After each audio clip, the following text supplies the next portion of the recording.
Thank you, Hartmut. Thank you, Dr. Klump. This was really an impressive presentation. Markus Lesser, are you online already? I can't see you. Yes, I'm here. You are here. I can see me. Okay, as long as you can see you and we can hear you, I'm absolutely fine. Thanks a lot. Maybe I don't think that it is very necessary, but for formality reasons, please introduce yourself briefly. Yeah, I'm since 20 years in the branch, and I started my career with Nordex. I had been head of sales for a couple of years for Middle Europe. Afterwards, I went to Renergis and to Ipurun, and now I'm since 2011 first as COO, and now since 4.5 years CEO from PNE AG in Cuxhaven. Thank you. And you are also WAB. Also member of the WAB board, yes, sure. Just wanted to proudly mention it. So we have the topic now, hydrogen, or we continue, let's say, because we already had a great presentation now about technical details on hydrogen, and now we come to the regulatory topic, or more focused on the national goals and Northern German goals for hydrogen.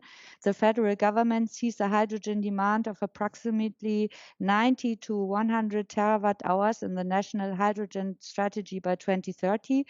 In order to cover part of this demand, generation plants with a total output of up to 5 gigawatt, including the necessary offshore and onshore energy generation, are to be built in Germany by 2030. And we have the northern German strategy from the federal states of Bremen, Hamburg, Mecklenburg, West Pomerania, difficult to pronounce, let's call it MV, Lower Saxony and Schleswig-Holstein. They jointly decided that they want to reach 500 megawatts by 25, and by 2030 at least 5 gigawatts of electrolysis capacity for the production of green hydrogen. That are impressive numbers. Why is it important to produce hydrogen or green hydrogen in Germany when we could import it from Scotland or maybe Morocco or any other country or neighboring country? And as a second question, how can the north of Germany profit from hydrogen production? Yeah, first of all, I think this is a very good initiative, which I welcome very much.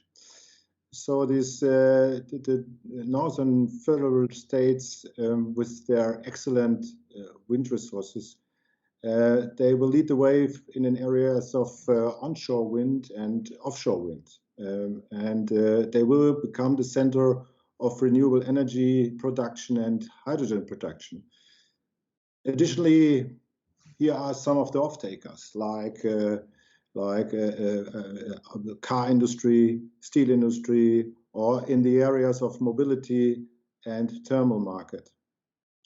So this could bring some dramatic positive developments for the settlement of companies who can follow up this issue in national and international markets.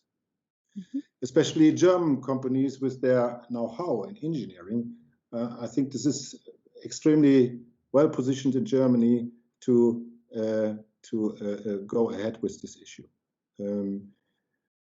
So you have to see this is additionally something which support the markets for wind turbines in, for example, and other services and construction of wind turbines in the northern countries as well, where they are market leaders in Europe and maybe in the world.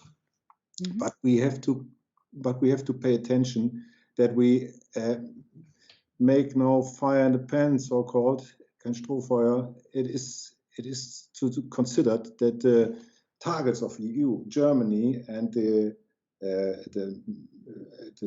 lowering of the CO2 emission targets, that these are not, that they are not consistent. I think we need much faster, more hydrogen and green energy for that.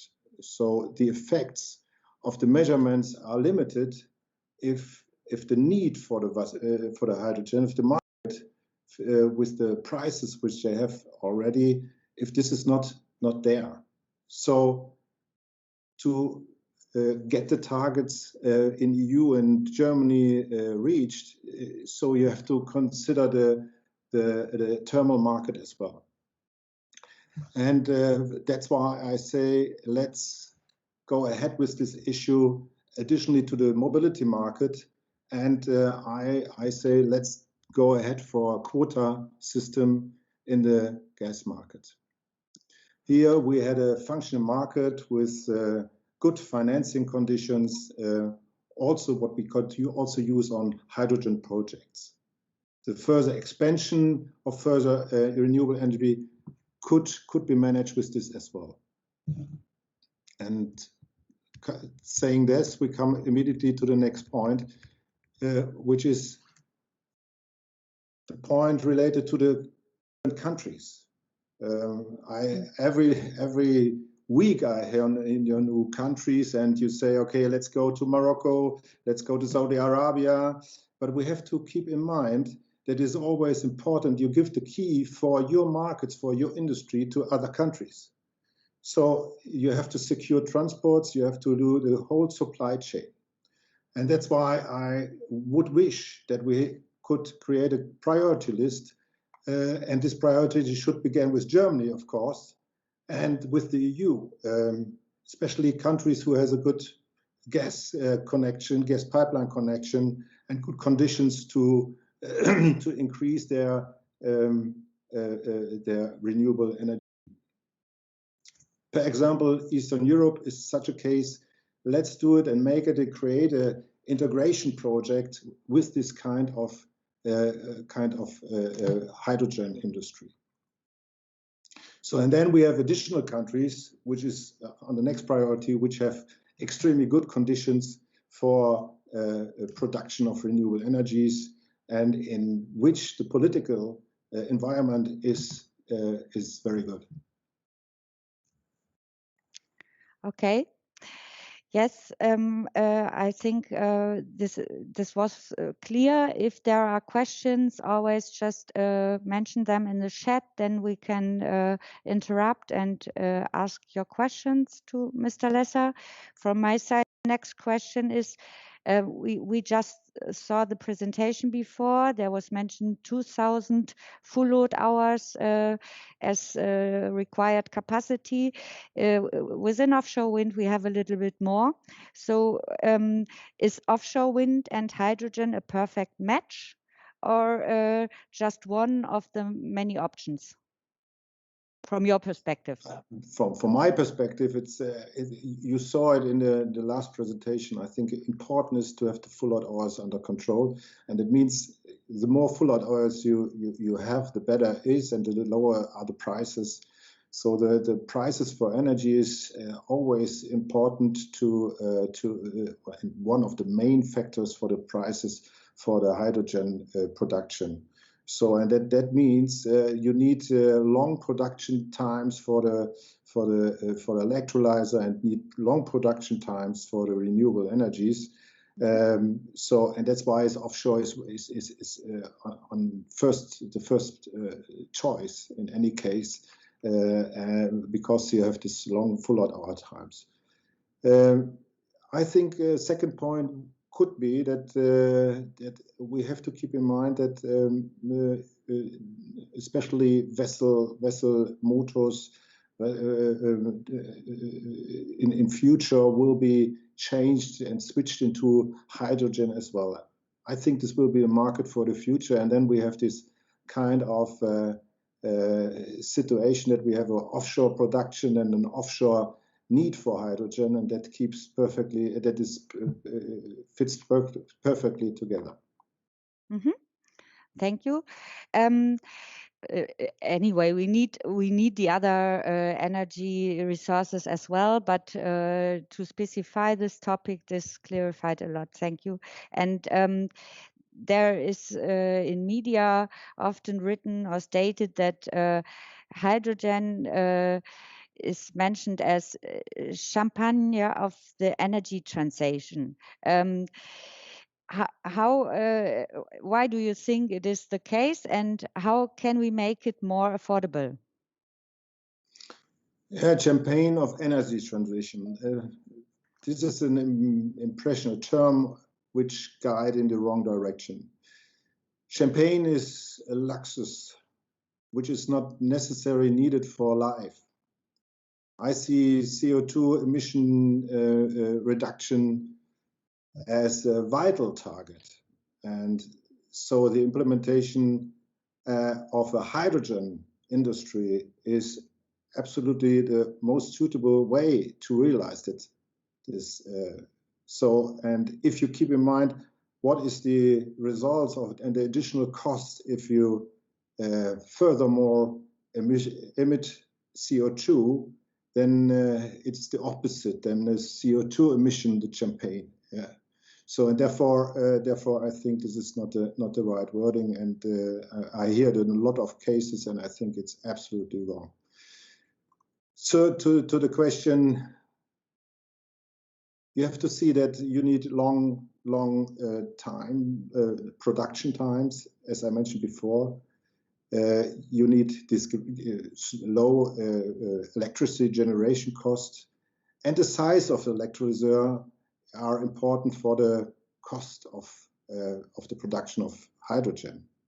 So we see the size of 300 megawatt for the test fields in the Northern Sea as too low. We think 500 megawatts should be the minimum.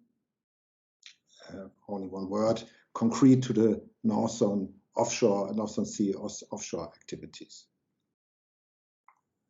And what is the first step?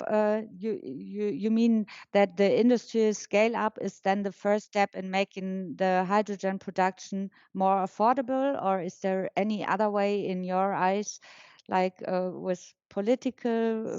Yeah, I said it before. So the political target must fit with the targets regarding the industry. And as I mentioned before in my answer before for the last question, I said consider the thermal market. Consider the mobility. That's the next markets in the Norddeutsche hydrogen strategy. You saw mainly a focus on mobility. I think the thermal market is an additional market which should be considered parallelly, and think about quotas. These are the next steps, and to get the cost down, because if you have more electrolyzers, you have serial effects. Additionally, you have to make sure that the costs and the prices for the energy itself goes down. So for the green energy, and these are the targets we have to mention that you can do only if you look over the whole value chain. Mm-hmm.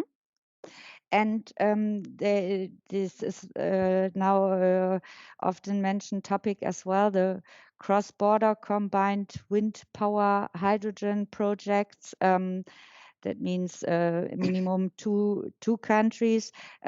What, in your eyes, are the prerequisites for that to make it possible? Or why is it important? I think we have to see it all the time in more in a EU frame, and there are some aspects around this. So we should have the same conditions to sail or transport green energy or hydrogen. This is which tariff, what is the sale of green energy? How can we sell it? How can we sell hydrogen? PPA markets. So we have to look for the transportation for hydrogen to the same regulatory frame in a technical and commercial way. Especially we need to have a look on the tax system, and it must be compatible and transparent.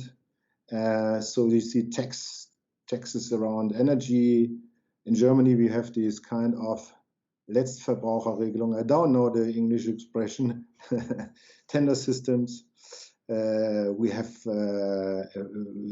requirements from the authorities, like the Bundesnetzagentur.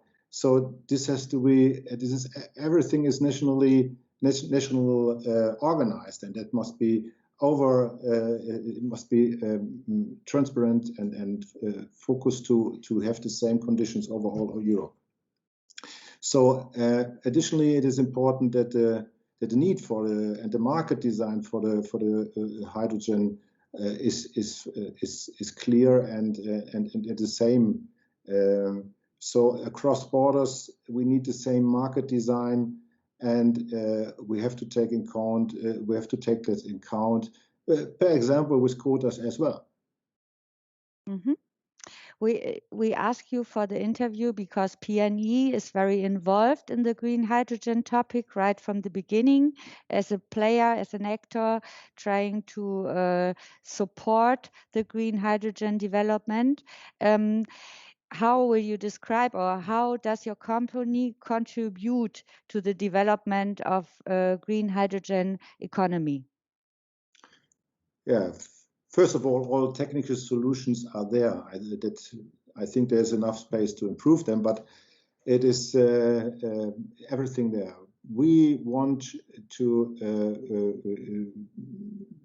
move on with the hydrogen products, and we see it at one production line. We want to build them or manage to build them, and we want to deliver the green energy for that. We work on some projects, national and international, offshore and onshore. Nevertheless, all the time we have to look over the whole value chain, and we have to minimize costs. But it is absolutely difficult to find off-takers for the higher price hydrogen. This is the already established energy sources. They are too cheap in the moment, and the political frame, the regulatory frame, is not there yet, even in other countries. The interest is there, so we think this will go ahead. We will go ahead in this respect, and we will come up with some projects in the next time. Looking forward to see your company results, and thanks a lot, Markus Lesser, for your expertise on that topic.